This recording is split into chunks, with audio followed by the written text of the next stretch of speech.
ഇന്ന് രാവിലെ തന്നെ ഇച്ചിരി തിരക്കിട്ട പണിയാണ് കേട്ടോ, ചപ്പാത്തിയും ഗാർലിക് ചിക്കനും. അപ്പോൾ ചിക്കൻ അതാ വേവിക്കാൻ വെക്കുമ്പോൾ അതിലേക്ക് ഇച്ചിരി സോയാ സോസും ഉപ്പും പെപ്പറും കൂട്ടിയിട്ടിട്ട് നമ്മൾ വേവിച്ച് വാരിയെടുക്കണം. അപ്പോൾ ഈ വെള്ളം കളയരുത്, ചിക്കൻ സ്റ്റോക്കാണ്, അത് ആവശ്യമുണ്ട്.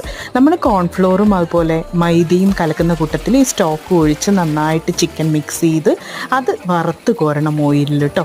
ഇത് നല്ല ക്രിസ്പി ആയിട്ട് വറുത്തെടുക്കണം. പിന്നെ കറിക്ക് വേണ്ട സവാള, ഗ്രീൻ ചില്ലി, അതുപോലെ കുറച്ച് ജിഞ്ചർ, ഒരുപാട് ഗാർലിക് എല്ലാം ഞാൻ നന്നാക്കി ഇവിടെ ഒരുക്കി വെച്ചിട്ടുണ്ടായിരുന്നു. ഗാർലിക് കട്ട് ചെയ്യാൻ ഏട്ടനെ ഏൽപ്പിച്ചത് അതേ ബുക്കിൽ കട്ട് ചെയ്ത് വെച്ചിട്ടുണ്ട് കേട്ടോ. അതും അതിലേക്ക് ഇട്ട് കൊടുത്ത് ഒന്ന് വഴണ്ട് വരുമ്പോൾ നമ്മുടെ ആ സ്റ്റോക്കും അതുപോലെ ഗ്രീൻ ചില്ലി സോസും കൂടി ഇട്ട് ചിക്കനും ഇട്ടിട്ട് നന്നായിട്ട് മിക്സ് ചെയ്യുക. ഇനി ഗ്രേവിക്ക് വേണ്ടി ഒരു കോൺഫ്ലോർ കുറച്ച് കലക്കി ഒഴിച്ചാൽ മതി കേട്ടോ. പിന്നെ മല്ലിയില ഇട്ട് നന്നായിട്ട് ഗാർണിഷ് ചെയ്തു. നെക്സ്റ്റ് ചപ്പാത്തി ഇതാ ചൂടോടെ ചുട്ടത് മാത്രമേ ഓർമ്മയുള്ളൂ. ഒരു വഴിക്ക് അങ്ങനെ പോയിക്കൊണ്ടിരിക്കുന്നുണ്ടായിരുന്നു. ആദ്യക്കുട്ടന് പിന്നെ ലഞ്ച് ബോക്സിൽ വേറൊന്നും വേണ്ടല്ലോ. കൂടെ ഞാൻ 2 ബിസ്ക്കറ്റും വെച്ചു മോളെ പറഞ്ഞു വിട്ടു. ബൈ.